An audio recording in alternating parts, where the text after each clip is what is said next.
Vous avez tous déjà vu une BMW cabriolet. Mais est-ce que vous saviez que lorsque vous achetez une BMW cabriolet dans les années 70-80, eh bien vous achetez un véhicule qui n'était en réalité pas fabriqué par BMW.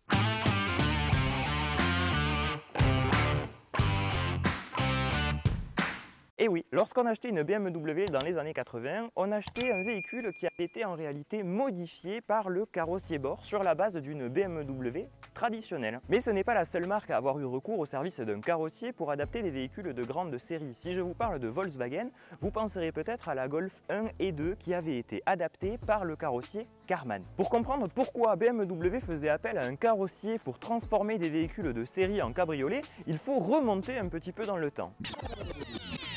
BMW et Bor, c'est une longue histoire qui a commencé en réalité dans les années 30. Au début de la collaboration entre les deux entreprises, la situation économique de BMW était difficile et le partenariat avec Bor va permettre à la marque aux hélices de faire des économies au niveau du développement de ses carrosseries. Par la suite, BMW propose à Bor de transformer des séries 3 en cabriolet. Donc si BMW demande à Bor de transformer ses véhicules de série, et en l'occurrence ses coupés en cabriolet, c'est tout simplement parce que dans les années 70-80, le marché du cabriolet en était encore à ses prémices.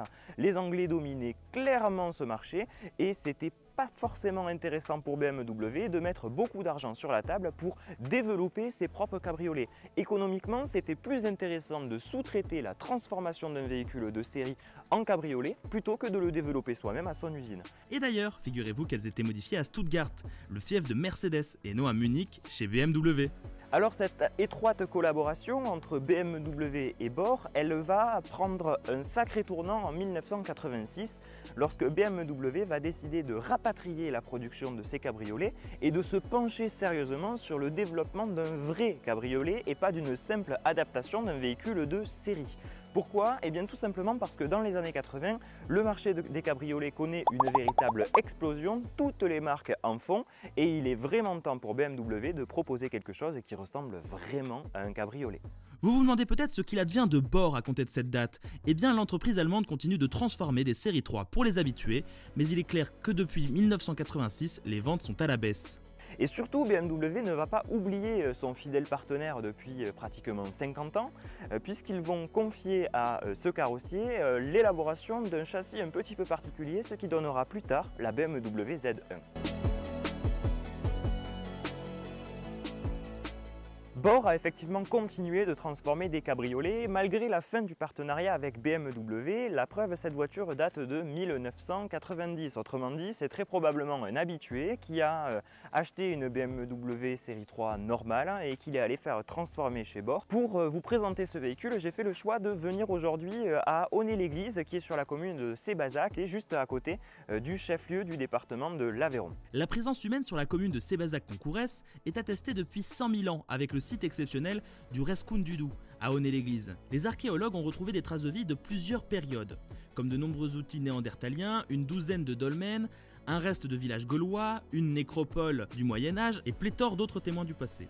Pour en revenir à cette BMW série 3, c'est un vrai témoignage de l'histoire automobile du XXe siècle puisqu'elle est relativement atypique. Cette version, c'est pas du tout la plus folle que l'on trouvera, c'est pas la plus folle du catalogue puisqu'il ne s'agit que d'une 316i, autrement dit, il y a sous le capot non pas le fameux 6 cylindres en ligne qui est une véritable signature chez BMW, l'équivalent du flat 6 chez Porsche. Là, nous n'avons qu'un petit 4 cylindres en ligne qui développe approximativement 100 chevaux. C'est largement suffisant pour rouler tranquillou sur les petites routes aveyronnaises et même pour s'amuser un petit peu de temps en temps. Étant donné que les cabriolets Bor sont de simples transformations de BMW série 3 traditionnelle, de série 3 coupée, eh bien on en trouve d'à peu près toutes les motorisations allant de la 316 à la 325 et la légende raconte qu'il y aurait eu un exemplaire unique fabriqué sur la base d'une M3. Mais tout ceci reste bien évidemment à vérifier. Toute motorisation et finition confondues, c'est pas moins de 10 865 exemplaires qui ont vu le jour.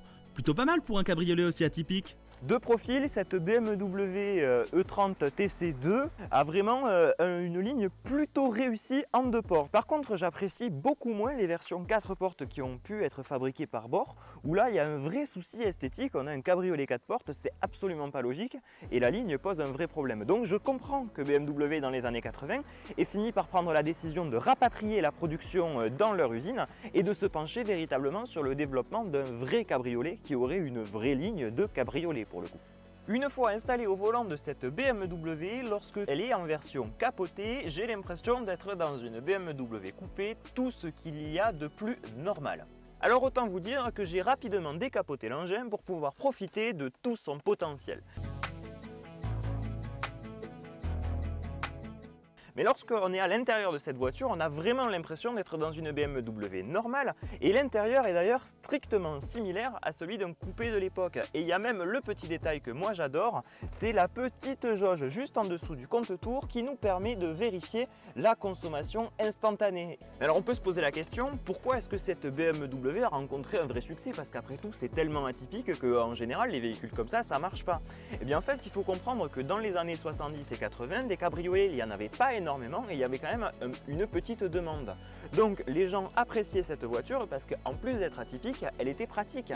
C'est quand même la seule voiture cabriolet de l'époque qui proposait 5 places. Tous les autres c'était soit des roadsters, soit des 4 places avec 2 places arrière qui étaient un petit peu approximatives. Une chose est sûre, lorsque vous roulez avec un cabriolet comme celui-ci, c'est-à-dire une BMW série 3 Bor TC2, eh bien les gens vous regardent parce que c'est tellement atypique que on a droit à des sourires, à des coucous, à des pouces levés quand on passe dans les petites rues de Rodez et de Sébazac-Concourès. Maintenant, on peut comprendre ces sourires et la joie des gens à l'idée de voir quelque chose comme ça, puisque c'est une voiture qui d'abord est relativement atypique, mais en plus de ça, elle a déjà 30 ans et la nostalgie des véhicules du passé, eh bien, elle est bien connue. Peu importe la voiture, que ce soit une vieille BM, une 4L, une 2 chevaux, une Renault 8, peu importe la voiture que vous allez essayer, quand c'est une Youngtimers et une collection, ça attire directement la sympathie des gens. Déjà 30 ans, le temps passe très très vite et pourtant cette voiture, elle n'est pas si datée au niveau de sa ligne. Sa ligne, elle est complètement intemporelle. Là où on voit par contre qu'elle a 30 ans, c'est qu'il n'y a pas de climatisation, ça non, et il n'y a pas de direction assistée non plus. Autre chose, cette BMW, je vous l'ai dit, elle n'est pas équipée du 6 cylindres, mais on lui pardonne parce que c'est tellement agréable de rouler avec que franchement le 6 cylindres, on s'en passe. Elle n'est pas, c'est pas un avion de chasse, c'est pas un foudre de guerre, c'est pas une sportive. Non, non, elle n'a pas du tout une ADN de sportive. Mais en même temps, elle est confortable et on a envie de cruiser tranquillement à 60, 70, 80, 90 sur les belles routes aveyronaises. En plus, très honnêtement, on n'a pas envie de rouler fort avec cette voiture parce que dès qu'on voit l'économètre s'affoler, là j'ai le pied qui est à peine collé sur la pédale. Je suis déjà à plus de 15 litres au 100, pratiquement 20 litres et pourtant là on est à 50 km/h. Ouais, là je suis à 50, je touche la pédale, j'accélère à peine 12 litres, 13 litres, 14 litres. Il s'affole le bougre, il s'affole et le réservoir lui il se vide. Donc finalement rouler tranquillou, c'est pas plus mal vu le prix de l'essence. Aussi confortable et clairement plus fun qu'un coupé normal de chez BMW, les clients de ce genre de véhicule recherchaient cette originalité. Mais il faut quand même savoir qu'il fallait avoir un petit peu d'argent pour se payer ce genre de voiture, notamment après la fin de la collaboration entre BMW et Bor, puisqu'il fallait acheter une série 3 et en plus payer la transformation dans les usines Bor. Donc ça représentait un certain coût, mais on peut comprendre que les clients aisés qui avaient envie d'un véhicule atypique soient prêts à mettre la main au portefeuille pour se payer ça. Si vous aussi vous voulez acheter une BMW Bor, eh bien il va falloir y mettre le prix parce que sur le marché, notamment le marché français, il n'y en a pas beaucoup. La grande majorité des exemplaires ont été diffusés en Allemagne et donc il est presque plus facile aujourd'hui de les réimporter plutôt que d'en trouver des en état, pas trop bornés et à des tarifs abordables en France. Ainsi s'achève cette vidéo sur la BMW E30 TC2 Bor. Je remercie chaleureusement son propriétaire Nico qui m'a spontanément proposé de l'essayer. Si vous aussi vous avez un véhicule atypique comme celui-ci dans votre garage et que vous avez envie de le voir passer devant la caméra, n'hésitez pas à me contacter, mes coordonnées sont en description de cette vidéo. Je vous remercie aussi de nous avoir suivis et je vous donne rendez-vous très bientôt sur la chaîne En Voiture Simon pour découvrir d'autres vidéos aussi atypiques que celle-ci avec des véhicules extraordinaires dans les plus beaux lieux du sud de la France.